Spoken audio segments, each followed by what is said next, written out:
पिछले टर्न पे अपन लोगों ने ट्रिग्नोमेट्री के बारे में बात की थी और ट्रिग्नोमेट्री में कुछ बेसिक से सवाल किए थे। अब आज थोड़ा सा आगे बढ़ते हैं। अगर किसी ने मतलब आगे से पढ़ाई कर रखी, अब तो काफ़ी टाइम हो गया, मतलब अगस्त आ गया मार्च के बाद, और 11th की ट्रिग्नोमेट्री मैथ्स में देखी हो या फिजिक्स में कहीं देखी हो या कहीं पे भी देखी हो, तो कई बार ऐसा सवाल आ जाता है कि what is the value of sine 120। अब मेरे जैसे आदमी का तो सर चक्कर खा के घूम जाता है कि ये क्या हो गया, मतलब पढ़ाते क्या और पूछते क्या वाला हिसाब। क्योंकि देखो ट्रिग्नोमेट्री में हमने बोला कि it's a story of right angle triangle, और मुझे याद है 6th 7th 8th कभी आपको बताया गया होगा कि किसी भी ट्रायंगल के तीनों एंगल का सम 180 डिग्री होता है। ये हो गया 90, तो बाकी दोनों का सम 90 होना चाहिए। तो कोई एक एंगल 90 से बड़ा तो आ नहीं सकता, 120 तो हो ही नहीं सकता। तो साइन 120 या कॉस 120 या टेन 120 या 220 या 240, मेरे को लगा आवाज तेज है।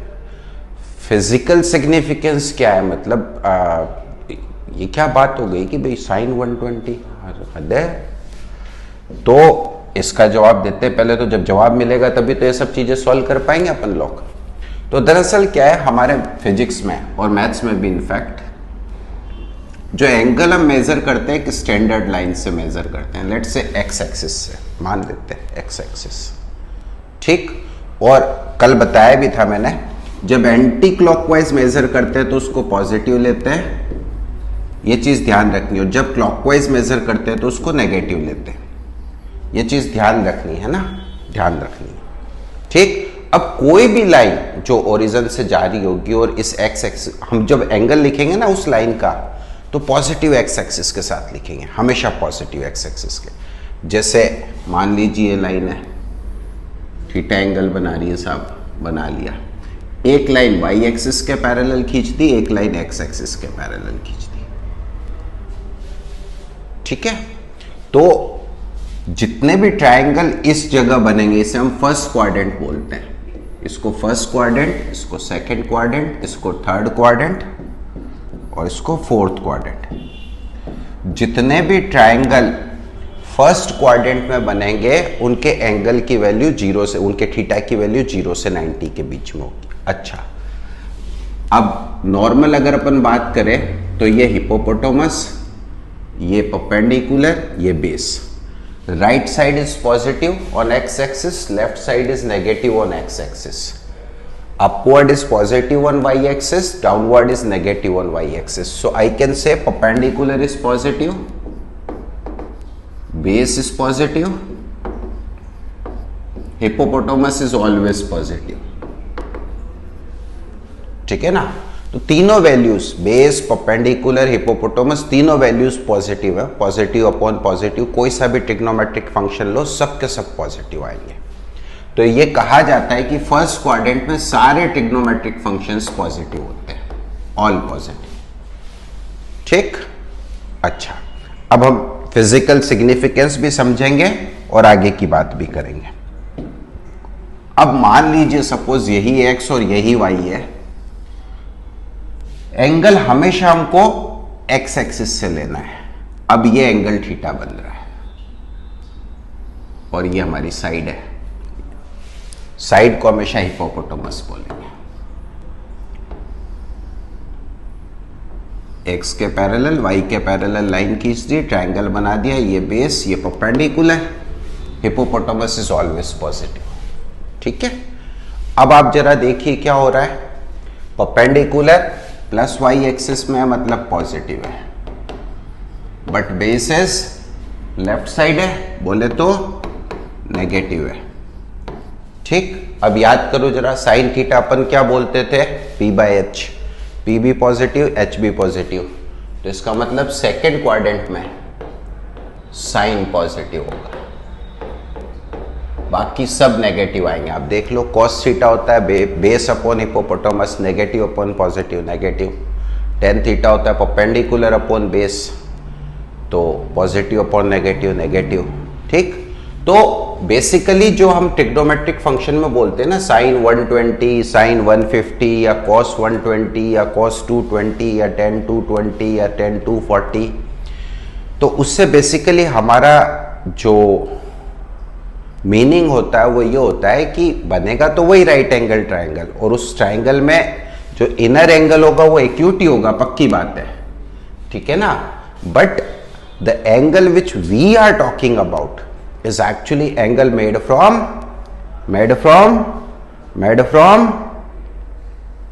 अरे बोल दो यार, बोल दो, शर्माओ नहीं, बोल दो बोलो। पॉजिटिव एक्स एक्सेस, बस वही छोरो है, जाग तो हैंग सगला सूता है, सो रहे हो क्या रे? कहाँ बाकी लोग? बोलने में बड़ा जोर आ रहा है।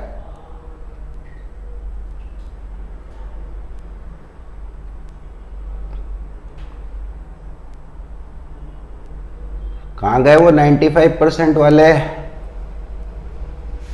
आप तो ठीक है, पॉजिटिव एक्स एक्सिस, ठीक। तो कभी भी जैसे साइन 120 आ जाए या साइन 150 आ जाए तो दिमाग में ये नहीं बैठा लेना है कि अरे ये क्या हो गया, मतलब हमने क्या ट्रिग्नोमेट्री पढ़ी थी, साइन 150 आ गया इसका मतलब एंगल एक्स एक्सिस से नापा जा रहा है, और 150 है तो जो ट्राइंगल आपका बन रहा है वो सेकंड क्वाड्रेंट में बन रहा है। अच्छा, अब ये क्वाड्रेंट कैसे डिसाइड करें और फाइनली इन ट्रिग्नोमेट्रिक फंक्शंस की वैल्यू कैसे निकालें, इन दो चीजों के बारे में बात करते हैं अपन। तो क्वाड्रेंट तो मेरे ख्याल से सबको पता होता है, इसको फर्स्ट क्वाड्रेंट बोलते हैं। फर्स्ट क्वाड्रेंट में एंगल 0 से लेकर के 90 डिग्री के बीच में कुछ भी हो सकता है। इसको सेकंड क्वाड्रेंट बोलते हैं, इसमें एंगल 90 से लेके 180 कुछ भी हो सकता है। इसको थर्ड क्वाड्रेंट बोलते हैं, इसमें एंगल 180 से लेकर के 270 तक कुछ भी हो सकता है, बोथ इंक्लूडिंग है। 180 को आप सेकंड में भी ले सकते हो, थर्ड में भी ले सकते हो, 270 को आप थर्ड में भी ले सकते हो, फोर्थ में भी ले सकते हो। Boundaries including in both quadrant. Fourth quadrant 270 से 360। अच्छा ध्यान रखिए, जैसे सपोज मैंने 300 डिग्री एंगल बोला, 300 डिग्री एंगल, तो 300 पॉजिटिव नंबर है तो आपको क्लॉकवाइज चलना है, मतलब कौन से क्वाड्रेंट में आएगा? फोर्थ क्वाड्रेंट में आएगा अपना ट्रायंगल जो भी आएगा। अगर मैं एंगल नेगेटिव में बोलता हूं तो क्लॉकवाइज चल रहा है। जैसे अगर मान लीजिए सपोज मैंने बोला -60 डिग्री, -60, तो -60 डिग्री कौन से क्वाड्रेंट में आएगा? -60, हाँ बिल्कुल सही, -60 डिग्री, -60, एक ही आंसर आता है बस।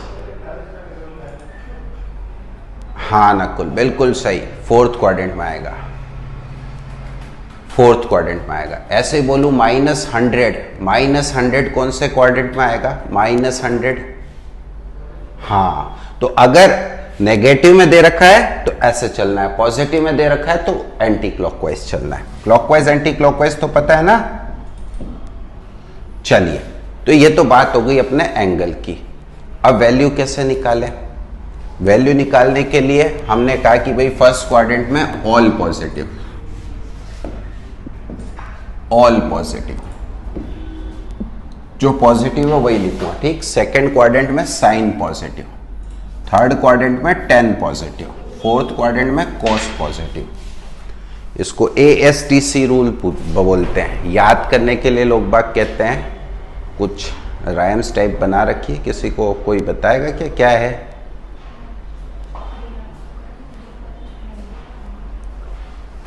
इसको याद करने के लिए ऐसे बोलते हैं, ऑलवेज स्टडी ट्रिग्नोमेट्री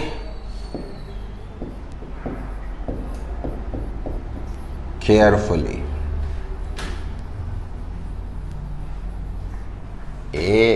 ASTC याद रखने का तरीका है। हाँ, जैसे भी आप याद रखना चाहें, हमारी तरफ से मैसेज भी यही है और याद करने का तरीका भी यही है। चलिए, तो ये तो बात हुई जो बेसिक बताना था अपने को, उस बेसिक के बारे में। अब वैल्यू कैसे निकाली जाए, वैल्यू निकालना जरूरी है। तो मैं आपको बता दूं, 90 डिग्री ऐसा एंगल होता है, 90 मतलब कॉम्प्लीमेंट्री हो जाता है। कॉम्प्लीमेंट्री मतलब किसी भी एंगल में 90 जोड़ोगे या सब्ट्रैक्ट करोगे तो साइन कॉस में, कॉस साइन में कन्वर्ट हो जाएगा, टेन कोट में, कोट टेन में कन्वर्ट हो जाएगा। ठीक, तो इसका मतलब जोड़ो घटाओ कुछ भी करो, साइन 90 प्लस या माइनस थीटा, जोड़ो घटाओ कुछ भी करो तो ये किस में बदल जाएगा, कॉस में। लेकिन वैल्यू तो क्वाड्रेंट के हिसाब से डिसाइड होगी कि प्लस कॉस या माइनस कॉस। ठीक, तो मैं वैल्यू के बारे में पता नहीं तो इसलिए प्लस माइनस लिख देता हूं, या तो प्लस कॉस थीटा होगी या माइनस कॉस थीटा होगी। ठीक है, अच्छा साइन थीटा प्लस माइनस 90 होगा तब भी यही रूल लगेगा। मतलब ऐसा नहीं है कि बस साइन 90 प्लस थीटा ही होना चाहिए, 90 माइनस थीटा ही होना चाहिए। हाँ, थीटा माइनस 90 में भी यही रूल लगेगा। मतलब कुल मिला के 90 पर वैल्यू जो है वो कॉम्प्लीमेंट्री फंक्शन में चेंज हो जाएगी। ऐसे ही कॉस 90 प्लस माइनस थीटा हो तो साइन नहीं पता, साइन तो क्वाड्रेंट से डिसाइड होगा, बट कॉस साइन में कन्वर्ट हो जाएगा। ठीक, फिर अगले 90 पे वापस कन्वर्ट हो जाएगा। मतलब अगर 180 जोड़ूंगा तो साइन साइन ही रहेगा, क्योंकि पहले 90 पे कॉस में बदला, फिर अगले 90 पे यानी 180 पर कॉस वापस साइन में बदल गया, तो साइन साइन में ही रह गया। तो 180 पर कोई चेंज नहीं आएगा। Sine 180 plus minus theta is, अब क्वाड्रेंट के हिसाब से साइन डिसाइड होगा बट फंक्शन वही रहेगा, cos 180 plus minus theta, function वही रहेगा। ऐसे 10 के लिए भी कर सकते हैं। 10 में बस अंतर इतना है कि 10 कोट में बदलता है, अगर 90 में चेंज हो तो 180 पे अनचेंज रहता है। ठीक, अब ध्यान रखें 90 पे चेंज होगा, 180 पे चेंज नहीं होगा, 270 पे चेंज होगा, 360 पे चेंज नहीं होगा, 450 पे चेंज होगा, 540 पे चेंज नहीं होगा। ध्यान रहेगा ना, 180 के मल्टीप्लायर पे चेंज नहीं होगा, 90 के ऑड मल्टीप्लायर पे चेंज होगा। ठीक है ना, पक्का ध्यान रहेगा। क्वाड्रेंट सिखा रहे।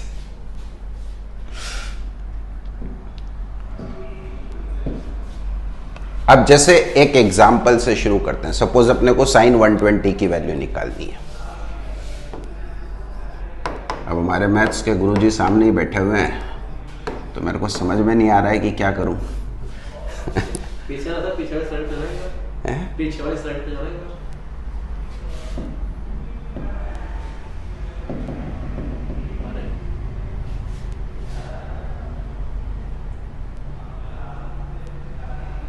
मतलब वैल्यू नहीं बताई, प्लस माइनस कौन सा पिक करना हो बाद में। तरीका दे रहा है किस तरीके से बताता हूं मैं, किस तरीके से आप किस तरीके से।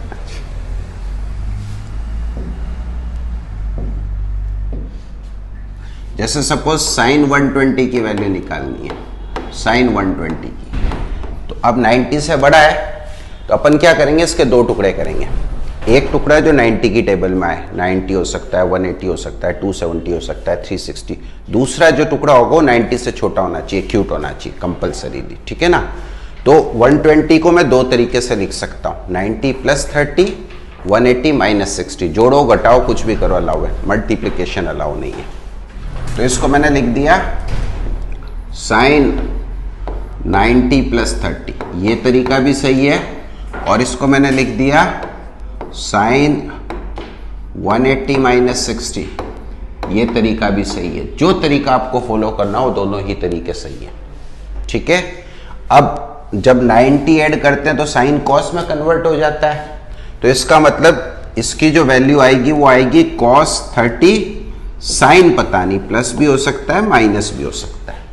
साइन अभी पता नहीं है अपने को, प्लस भी हो सकता है माइनस भी हो सकता है। ऐसे यहां पे बात करें 180 पे कोई चेंज नहीं होता, तो इस हिसाब से इसकी वैल्यू आनी चाहिए साइन 60। साइन कुछ भी हो सकता है, प्लस भी हो सकता है माइनस भी हो सकता है। ठीक, अब साइन,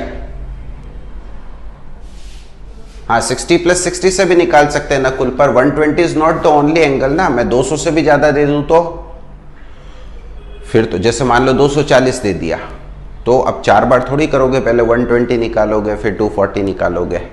हमारे पास इनफाइनाइट रेंज है, जीरो माइनस इन्फिनिटी से प्लस इन्फिनिटी, कुछ भी एंगल दे सकते हैं, ठीक है ना।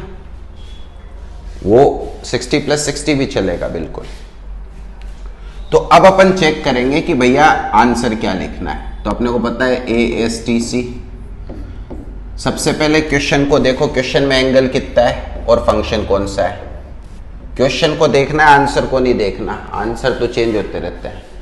क्वेश्चन में एंगल कितना है 120 डिग्री। कौन सा क्वाड्रेंट, कौन सा क्वाड्रेंट, सेकंड, बिल्कुल सही। और सेकंड में ये जो फंक्शन है इसका साइन कैसा होता है, पॉजिटिव या नेगेटिव, पॉजिटिव या नेगेटिव, पॉजिटिव या नेगेटिव, पॉजिटिव या नेगेटिव।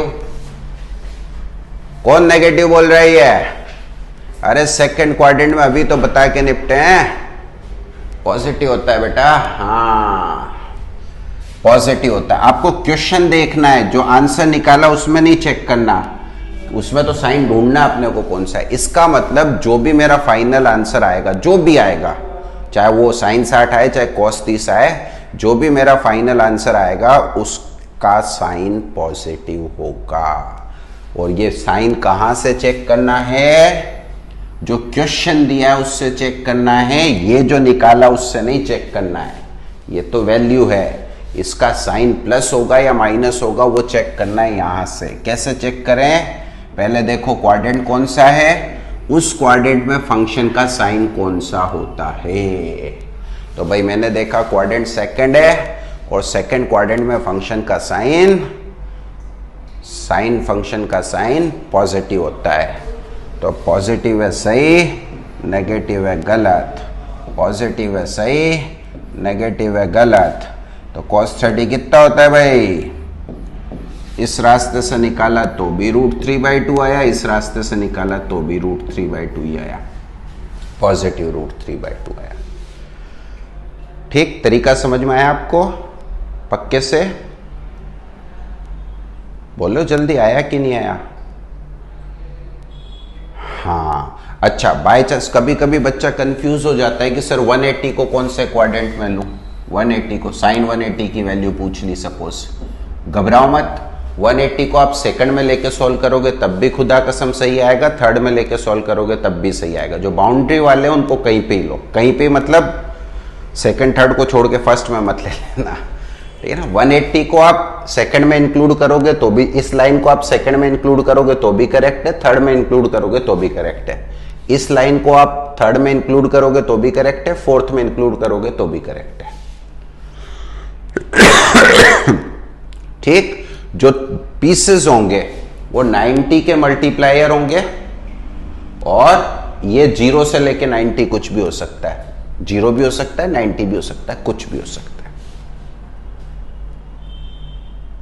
बेटा साइन a प्लस बी वाले फॉर्मूले से आप ज्यादा से ज्यादा साइन 180 तक की वैल्यू निकाल सकते हो, उससे ज्यादा नहीं, ठीक है ना। यहां मैं क्या बोल रहा हूं, माइनस इन्फिनिटी से प्लस इन्फिनिटी तक कुछ भी नंबर दिया जा सकता है, ठीक है ना। तो a प्लस बी तो बहुत छोटी लिमिट के लिए, अपने को ये जनरल सीखना है। जैसे मैंने पूछ लिया कि भैया साइन 450 की वैल्यू बताओ, अब 450 में क्या कितने a प्लस बी लगाओगे, ठीक है। चलिए, तो आपके लिए पहला सवाल, cos 210 की वैल्यू बताएं, cos 210 की वैल्यू बताएं।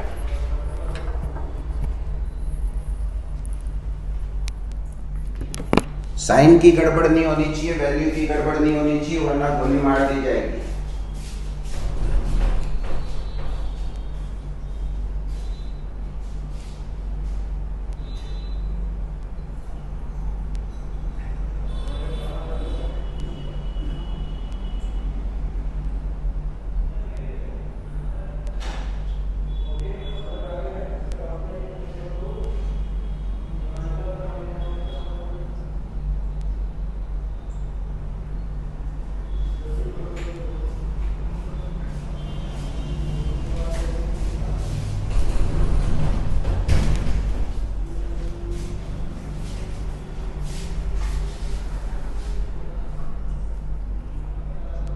क्या बात, इतने सारे आंसर आ गए और ये सबके ही आ गए। कॉपी पेस्ट तो नहीं मारा ना? अरे कॉपी पेस्ट तो नहीं मारा? हाँ, इसको क्या लिखेंगे? cos 180 plus 30। ऐसे भी कर सकते हो, 270 माइनस 60 से भी कर सकते हैं। बार बार दो तरीके से करने का क्या मतलब है? cos cos में ही रहेगा क्योंकि cos है, तो या तो प्लस या माइनस cos 30 आएगा। कौन से क्वाड्रेंट में है? कौन से क्वाड्रेंट में है? थर्ड में cos क्या होता है? नेगेटिव। सही, पॉजिटिव, गलत। पलक, बात समझ में आई बेटा? पिछली बार साइन की गड़बड़ हो गई थी। Okay, very good. साइन 270 की वैल्यू बताएं। साइन 270,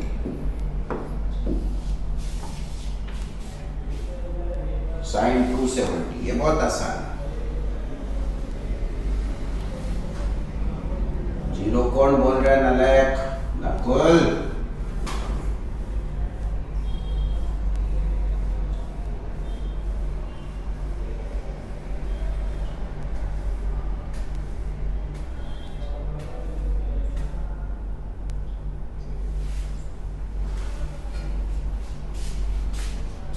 वन बाई टू कहाँ से आ गया यार?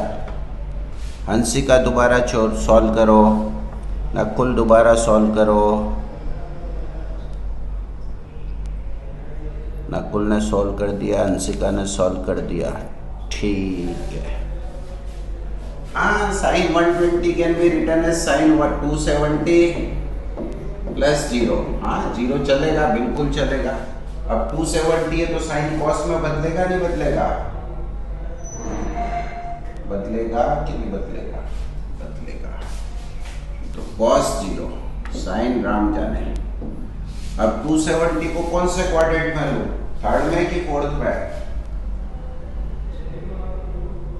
थर्ड फोर्थ किसी में भी ले सकता हूं, ठीक है ना? थर्ड में भी ले सकता हूं, फोर्थ में भी ले सकता हूं, कोई दिक्कत नहीं। थर्ड में ले लिया। थर्ड में साइन पॉजिटिव होता है कि नेगेटिव होता है? नेगेटिव होता है। cos 0 की वैल्यू कितनी? सिंपल काम है ना? बहुत सिंपल काम है। हाँ या नहीं? पक्का? तो HW लिखे। पहले तो प्रतिज्ञा लेंगे, कसम खाएंगे ऐसे।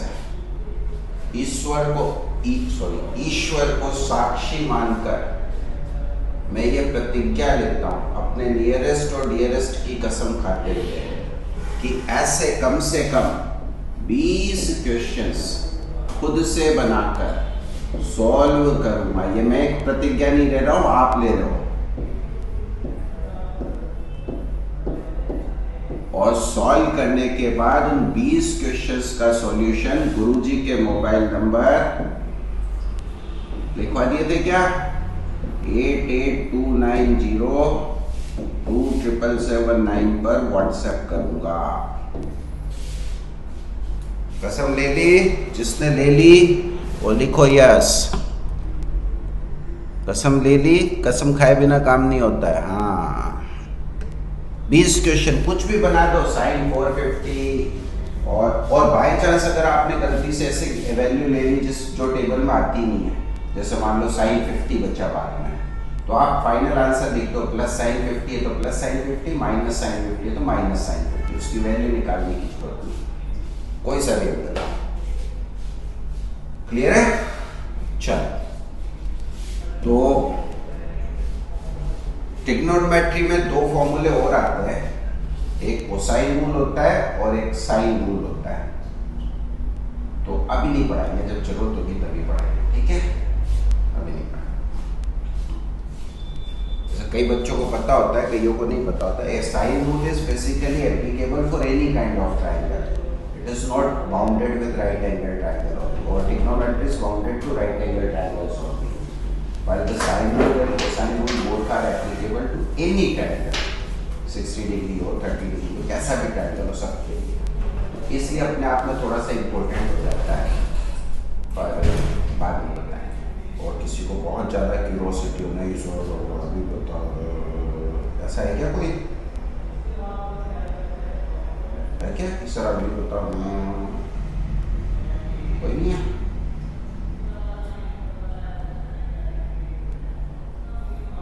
अगर ऐसा कोई है तो googlebaba.com जिंदाबाद। चलिए अब अपन बात करते हैं डिफरेंशिएशन।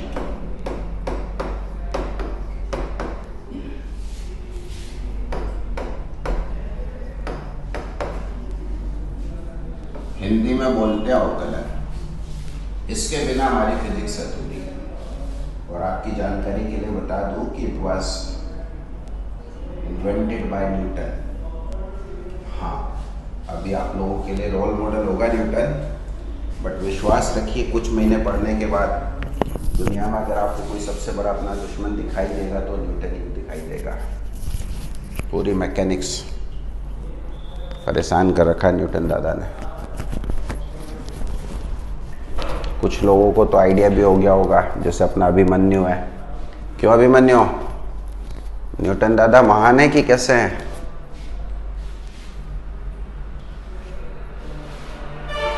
महान है, चलो अच्छी बात है।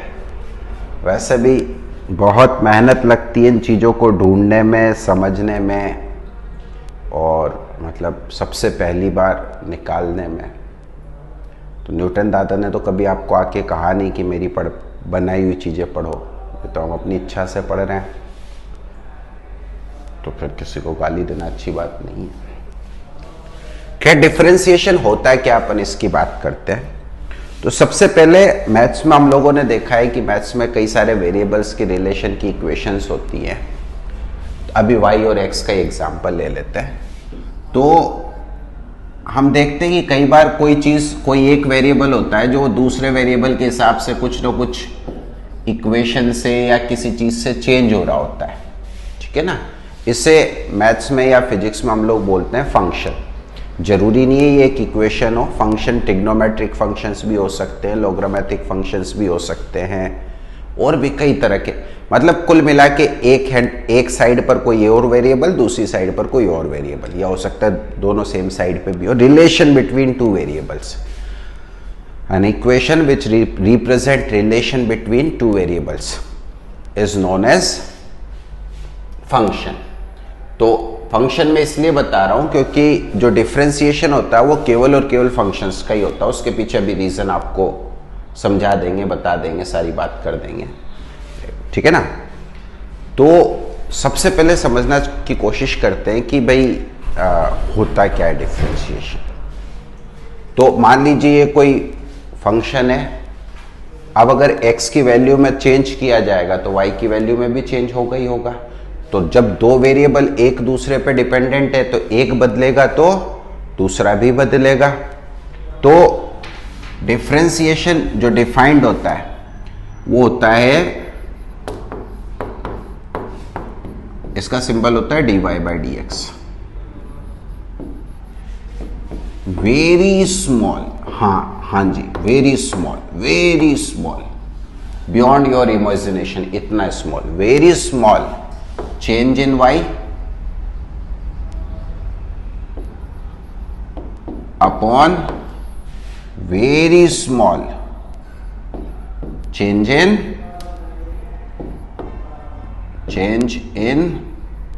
x। ठीक, ये डिफरेंशिएशन डिफाइंड होता है, very small change in y upon very small change in x। अब आपको किसकी जरूरत क्या है यार, मतलब ये क्या very small change in y upon very small change in x, मतलब अच्छी खासी दुनिया चल रही थी। दो सवाल मतलब बच्चे के दिमाग में सीधे सीधे आते हैं। पहला सवाल तो ये आता है कि गुरुजी जरूरत क्या है, तो जरूरत तो मैं अभी आपको समझा दूंगा क्या है। दूसरा सवाल, गुरुजी मान लो हम आपके डिफरेंशिएशन के, आप मेरे नहीं है न्यूटन के हैं, मान लो हम आपके डिफरेंशिएशन के रूल्स नहीं माने और हम बिल्कुल बेसिक जैसे 9th-10th में पढ़ते हुए आए हैं वैसे ही बहुत छोटा चेंज डिवाइड करें तो क्या हमें आंसर मिल जाएगा? हाँ बच्चा, अगर आपने कैलकुलेशन बिल्कुल सही करी तो आपको आंसर मिल जाएगा, ये गारंटी है। पर खुदा कसम भयंकर कैलकुलेशंस हो जाएंगे, क्योंकि वेरी स्मॉल का मतलब आप अंदाजा नहीं लगा सकते हो, बियॉन्ड योर इमेजिनेशन, मैंने पहले ही बोल दिया है।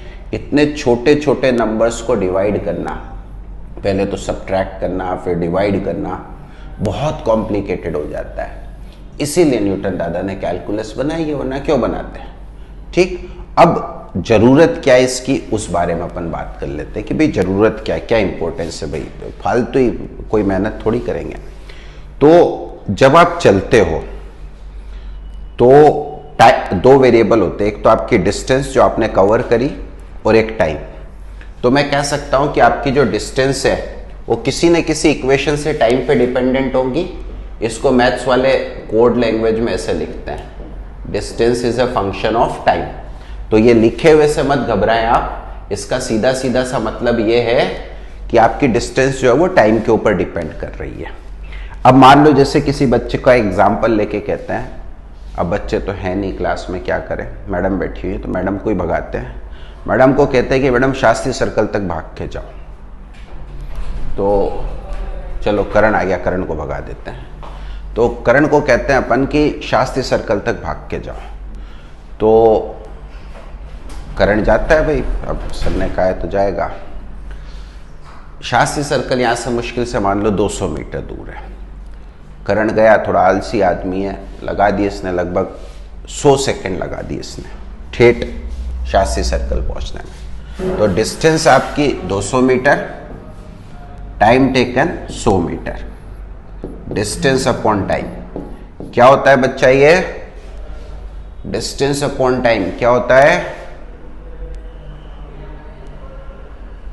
स्पीड। Good, speed. तो ये अपने को करंट की स्पीड मिल गई।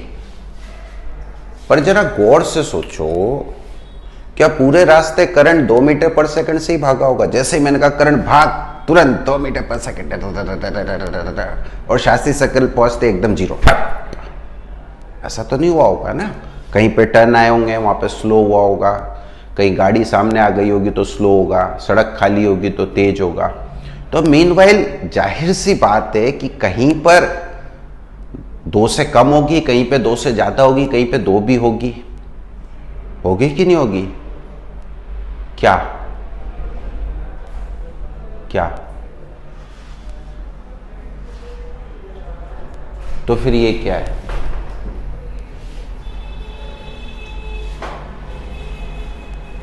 अगर जो चीज मैं बात कर रहा हूं कि कहीं 2 से कम होगी, कहीं 2 से ज्यादा होगी, कहीं 2 होगी, तो फिर ये क्या है? हाँ, इसे बोलते हैं बच्चों एवरेज स्पीड। स्पीड बोलते ही नहीं है इसको, एवरेज स्पीड। स्पीड बेसिकली एक ऐसा शब्द है जो किसी पर्टिकुलर जगह पर बोली जाती है। जैसे मैंने बोला ही भैया मुड़ते वक्त दरवाजे पर उसकी स्पीड इतनी थी करंट की, या उस कार, एक्स कार के सामने उसकी स्पीड इतनी थी। किसी जगह पे, किसी पर्टिकुलर जगह पर हम बात करते हैं। और जब किसी पर्टिकुलर जगह की बात आ जाए और वो जगह भी साइंस के स्टूडेंट के लिए बात आ जाए, तो साइंस के स्टूडेंट के लिए जगह मतलब एक पॉइंट होता है, बहुत छोटी सी डिस्टेंस। हाँ भाई, अपन तो पॉइंट्स में ही बात करते हैं, उस पॉइंट पर स्पीड कितनी है, बहुत छोटी सी डिस्टेंस। अब जब बहुत छोटी सी डिस्टेंस ट्रेवल करेगा तो टाइम भी बहुत छोटा सा लेगा, ठीक। और उस बहुत छोटे सी डिस्टेंस और उस बहुत छोटे से टाइम का रेशो निकाल के आप कहोगे कि उस पॉइंट पर करंट की स्पीड इतनी थी। वो 3 भी हो सकती है, 2 भी हो सकती है, 1 भी हो सकती है, कुछ भी हो सकती है। ये जो आपने निकाला है तो एवरेज स्पीड थी, ठीक। तो जरूरत पड़ी ना बहुत छोटा चेंज इन y अपॉन बहुत छोटा चेंज इन x की। भाई जितना वो डिस्टेंस चेंज हुई होगी उतना ही चला होगा वो। बहुत छोटा चेंज इन डिस्टेंस अपॉन बहुत छोटा चेंज इन टाइम। तो स्पीड जैसी सी बहुत सारी चीजें हैं फिजिक्स में जिनको निकालने के लिए हमको डिफरेंशिएशन की जरूरत पड़ेगी। जहां भी 2 वेरिएबल रिलेशन में आए और कितना चेंज हुआ बहुत छोटे टाइम में, इसको हम लोग बोलते हैं इंस्टेंटेनियस या ऑन ए पॉइंट।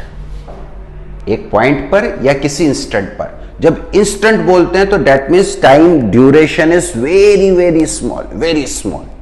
तो जब टाइम ड्यूरेशन वेरी स्मॉल है, वेरी स्मॉल से डिवाइड करोगे तो क्वांटिटी भी वेरी स्मॉल आएगी। Very small upon very small वाला मेथड लगाना पड़ेगा, और वो मेथड क्या कहलाता है?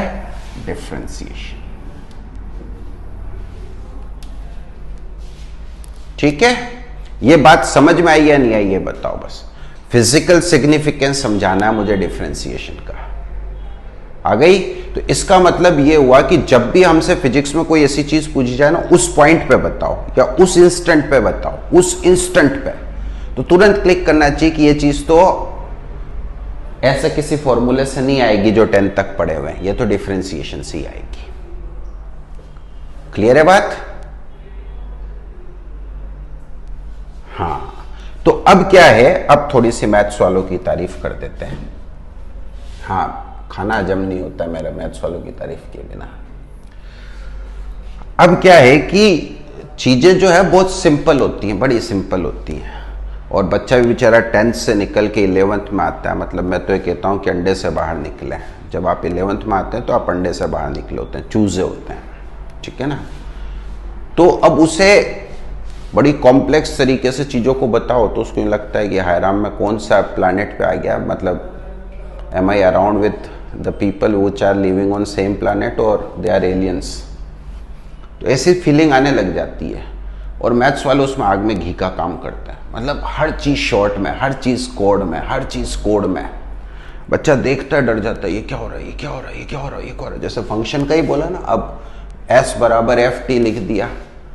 अब बच्चा, हाँ ये क्या आ गया यार, ये कैसा f और ब्रैकेट t, और मतलब अंग्रेजी मैथ्स मिक्स हो रखी है। फिर जब समझाते हैं कि बेटा distance is a function of time, मतलब डिस्टेंस टाइम पर डिपेंड कर रहा है, कोई रिलेशन है। अच्छा, इतनी सी बात थी क्या? ऐसे डिफरेंशिएशन को मैथ्स वाले बड़े खतरनाक तरीके से लिखते हैं। मतलब एक बार देखे ना तो इंसान की इच्छा हो कि साइंस वाइंस छोड़ करके और आर्ट्स ले लेते हैं। ऐसे लिखते हैं, limit delta x tends to 0, delta y, हाँ थोड़ा रॉब में बोलना पड़ेगा ना तभी लगेगा खतरनाक लिख रहे हैं, upon delta x। This is what differentiation is.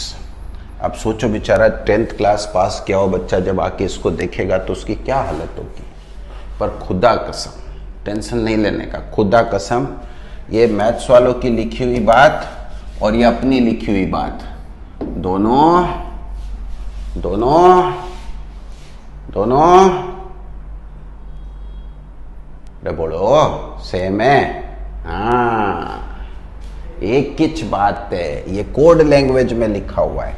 Limit delta x tends to 0 का मतलब ये है कि डेल्टा x इतना छोटा है, इतना छोटा, इतना छोटा है कि इट इज अप्रोचिंग टुवर्ड्स 0, मतलब 0 से जरा सा बड़ा। ठीक है कि नहीं है? Approaching towards 0। और इसको बोलते हैं चेंज इन y, इसको बोलते हैं चेंज इन x। डेल्टा बोले तो चेंज। तो थोड़ा थोड़ा कोड भी सीखना पड़ेगा साथ साथ में, ठीक है ना, क्योंकि बार बार तो मैं इतनी प्यारी लैंग्वेज में नहीं बोलूँगा, क्योंकि हमें भी आलस तो सबको ही आता है ना, हमें भी आता है। बाद में मैं भी शॉर्टकट यूज़ करूँगा कि देखो बेटा डिफरेंशिएशन बोले तो ये।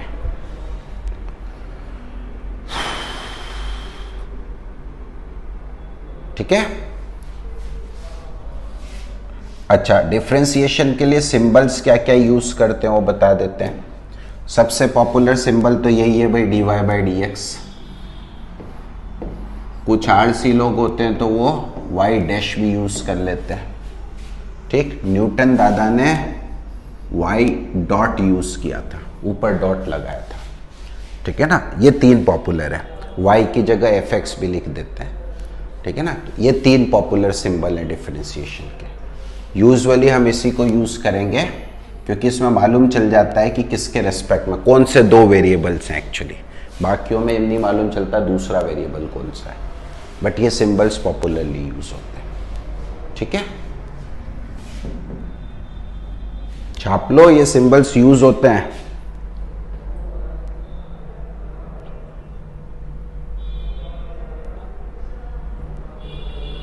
अरे राम मैडम, क्या हो गया इसको?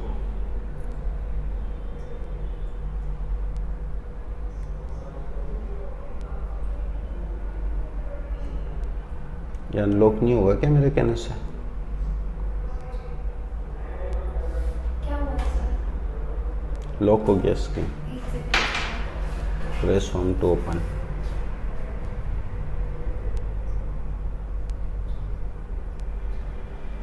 चलिए मैडम चलिए, टेक्नोलॉजी में थोड़े कमज़ोर हैं हम। अरे राम। चलिए, तो अब सवाल ये उठता है कि अच्छा गुरुजी ठीक है, मतलब डिफरेंशिएशन का बेसिक फिजिकल सिग्निफिकेंस थोड़ा थोड़ा चमका, आप ज़्यादा पढ़ेंगे तो चमकेगा, सॉल्व कैसे करें? हाँ, आपको घबराने की ज़रूरत ही नहीं, न्यूटन दादा ने सॉल्व कर दिया। कुछ रेडीमेड पके पकाए फॉर्मूले दे रखे हैं, उन फॉर्मूले में वैल्यू डालो, आंसर निकालो। इधर से आलू डालो, उधर से सोना निकालो, इधर से आलू डालो, उधर से सोना निकालो, बस सीधे आंसर निकालना, कुछ भी नहीं करना। अच्छा, कितने लोगों को डिफरेंशिएशन पहले से आता है? एक बार वाई टाइप करें ताकि फिर मैं ज़्यादा टाइम पास नहीं करूं।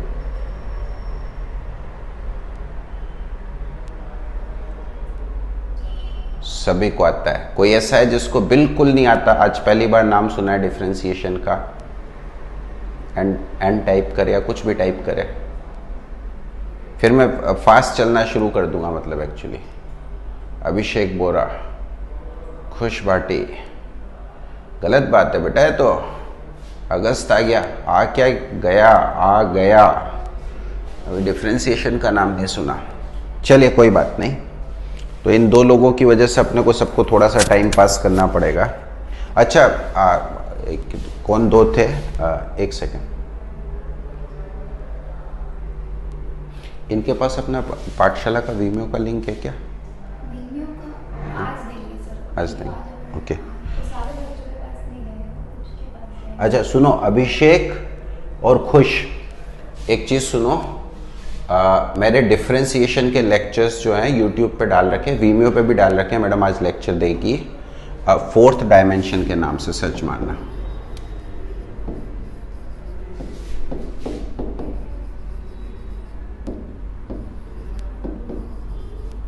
ठीक है, फोर्थ डायमेंशन के नाम से सर्च मारना, physics by Amit Mishra sir, AMT sir करके, ठीक है।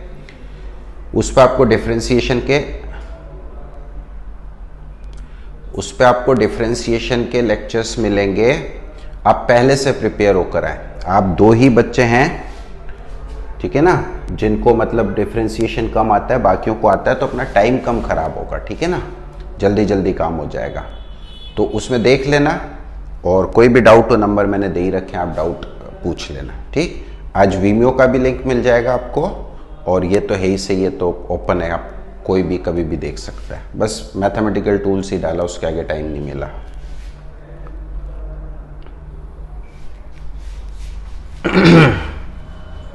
कॉपी कर लो, नहीं फिर बाद में पूछोगे सर क्या था क्या था क्या था, या फिर मुझे व्हाट्सएप पे अपने नंबर भेज देना, तो मैं लिंक ही भेज दूंगा। अच्छा, तो अब अपन बात करते हैं डिफरेंशिएशन करना कैसे। न्यूटन दादा ने सेट तरीका बता दिया कि भैया ऐसे करना है, ऐसे करना है, ऐसे करना है। कुछ रूल्स हैं जो ध्यान रखने पड़ेंगे, बाकी सबको याद होंगे, बस इन दो बच्चों के लिए लिख रहा हूँ। कल से इतनी वो नहीं करूँगा बेटा, लेक्चर पढ़ लेना, पहला दूसरा लेक्चर तैयार कर लेना अच्छे से, पहला दूसरा, अब तो संडे के बाद क्लास है, 3 लेक्चर पहले के पढ़ लेना। तो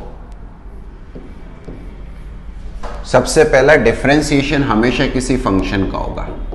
डिफरेंशिएशन हमेशा किसका होगा? फंक्शन का होगा।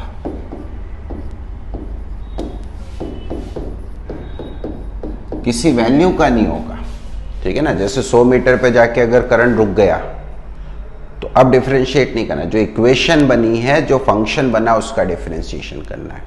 क्यों? क्योंकि किसी वैल्यू का या कांस्टेंट का डिफरेंशिएशन हमेशा कितना होता है? कितना होता है? कितना होता है? 0 होता है। रीजन बहुत लॉजिकल है। अगर कोई चीज चेंज ही नहीं हो रही है, कांस्टेंट है मतलब चेंज नहीं हो रही है, तो चेंज इन वाई में कितनी वैल्यू आएगी? 0। 0 अपॉन एनीथिंग करोगे तो क्या आएगा? 0 ही आएगा। रीजन बहुत सिंपल है। ये सेपरेट कांस्टेंट होता है, ये सेपरेट, अभी मैं समझाऊंगा आपको। तीसरा rule, any constant multiplier can be taken out of differentiation. अब क्या है, ये दूसरा और तीसरा पढ़ते ही बच्चा फिर चक्कर खा जाता है कि गुरुजी क्या बोल रहे हैं, कांस्टेंट का जीरो होता है और कांस्टेंट मल्टीप्लायर बाहर ले लेते हैं, क्या कर रहे हैं गुरुजी, ये वो। तो समझाता हूं मैं आपको, सारी बात समझाते हैं, प्यार से समझाते हैं, एकदम परेशान होने की जरूरत नहीं है। जैसे सपोज आपको 4x + 5, ये भी तो कोई इक्वेशन ही है ना, 4x + 5 का डिफरेंशिएशन करना है, ठीक है ना। तो इसमें 4 जो है वो सेपरेट कांस्टेंट है, इसका डिफरेंशिएशन 0 होगा। जो अलग टर्म होती है उसका डिफरेंशिएशन 0 होगा। और जो मल्टीप्लायर है, उससे अपन डिफरेंशिएशन से बाहर ले लेंगे। मतलब जब dy/dx करने जाएंगे तो 4 तो बाहर आ जाएगा, अपने को केवल और केवल किसका डिफरेंशिएशन करना है, x का। तो ये मल्टीप्लाई हो रहा था तो बाहर आ गया, ये सेपरेट टर्म है तो इसका डिफरेंशिएशन कितना हो गया, 0। बोलो बात समझ में आई या नहीं आई, इन दो को बोलना जरूरी है। खुश और कौन था वो, बोरा,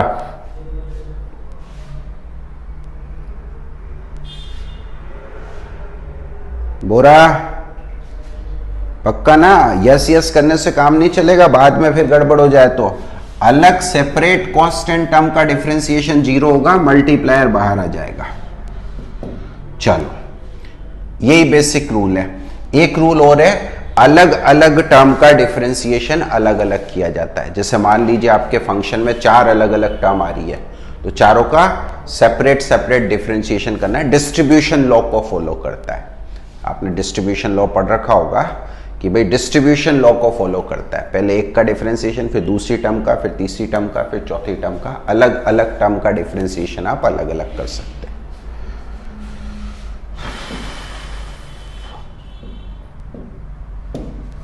ठीक, ये तो रूल्स की बात हुई, ये रूल्स ध्यान रखना है, क्योंकि जब तक ये रूल्स नहीं लगाएंगे तब तक काम नहीं चलेगा। अब फॉर्मूलों की बात करते हैं। तो सबसे पहला फॉर्मूला जो है वो है डिफरेंशिएशन। y की जगह कोई चीज होगी, ठीक है ना, कोई फंक्शन होगा, कोई रिलेशन होगा।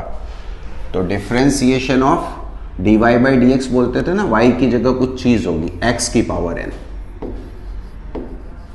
ये कितना होता है, पावर आगे x की पावर पहले से 1 कम, जितनी पहले थी उससे 1 कम।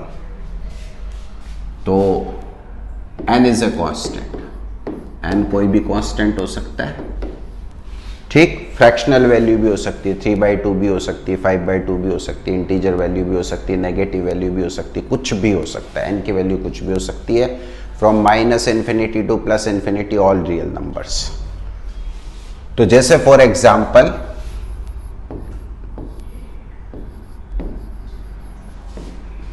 x³ का डिफरेंशिएशन करना है मुझे, x³ का।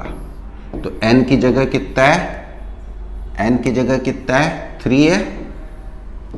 तो 3 तो आगे 3 तो आगे x की पावर 3 में से 1 गया, कितना बचा, 2, 3x²। सिंपल सा काम है। हाँ, आपको कोई मतलब माथापच्ची करने की जरूरत ही नहीं है, सारा माथापच्ची न्यूटन ने कर दी है, ठीक।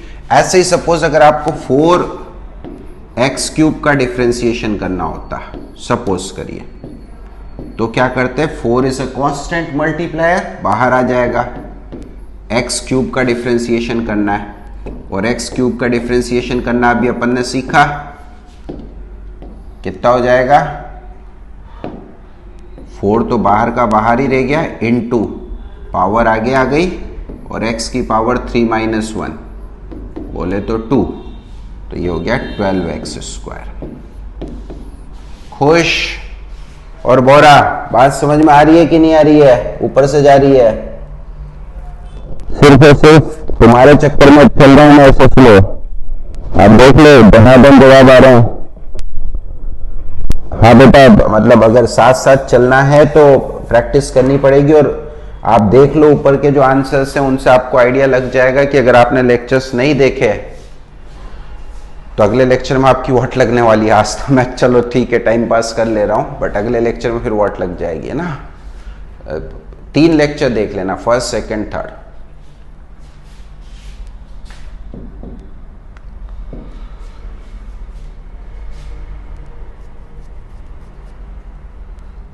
हाँ, तो कुछ अच्छे बच्चों के लिए भी बात कर देते हैं कि भाई गुरुजी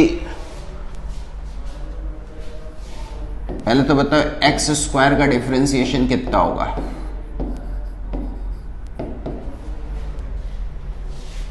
टू एक्स होगा, बिल्कुल सही। अब बच्चे के दिमाग में आता है कि गुरुजी मतलब फील नहीं आ रही यार, ये न्यूटन दादा ने ऐसा क्या किया कि मतलब 2x आ गया, कुछ डिराइव तो किया होगा ना। हाँ बिल्कुल डिराइव किया है। तो हम नहीं कर सकते गुरुजी? नहीं बेटा, अभी नहीं कर सकते। क्यों नहीं कर सकते? क्योंकि इसमें भी फिर वही बट ऑब्वियस इतनी सारी मैथमेटिक्स लगेगी 11th-12th की जो हमें आती नहीं है। पर एक्स स्क्वायर मैंने जानबूझ के टर्म ली है क्योंकि a+b का होल स्क्वायर हमें आता है। तो मैं आपको प्रूव करके बता रहा हूं कि देखो जो न्यूटन दादा ने किया है सब कुछ सही है, कुछ भी गलत नहीं है। तो y इनिशियल तो मान लेते हैं एक्स स्क्वायर, ठीक। अब मैंने x की वैल्यू थोड़ी सी चेंज कर दी, तो y फाइनल हो गया कितना, थोड़ी सी कितनी, डेल्टा x चेंज करी, तो नया x की वैल्यू कितनी आ गई, x प्लस डेल्टा x। तो y फाइनल की वैल्यू कितनी आ गई, x प्लस डेल्टा x का होल स्क्वायर, ठीक है ना। इसको कैसे लिख सकता हूं, x square plus 2x delta x plus delta x का whole square. Now this delta x whole square is so small, delta x हमने बोला था टेंडिंग टू 0 है, तो उसका स्क्वायर तो बहुत ही ज्यादा छोटा हो जाएगा, इतना छोटा कि दिखाई नहीं दे रहा, अपन ने छोड़ दिया 0, गोली मारो। तो अब जो अपना डिफरेंशिएशन का कंसेप्ट है वो है delta y upon delta x।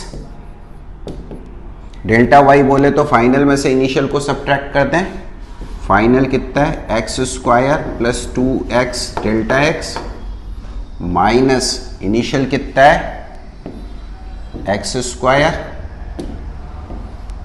Upon delta x का डेल्टा x ही लिख दिया, एक्स स्क्वायर से एक्स स्क्वायर सब्ट्रैक्ट हो गया, delta y upon delta x बराबर 2x delta x upon delta x। Delta x से delta x cancel, same value है, कितना आया 2x। अब मुझे सिर्फ इतना सा बता दो कि क्या मैंने ऐसा कोई भी कंसेप्ट लगाया, एक भी सिंगल कंसेप्ट जो आपने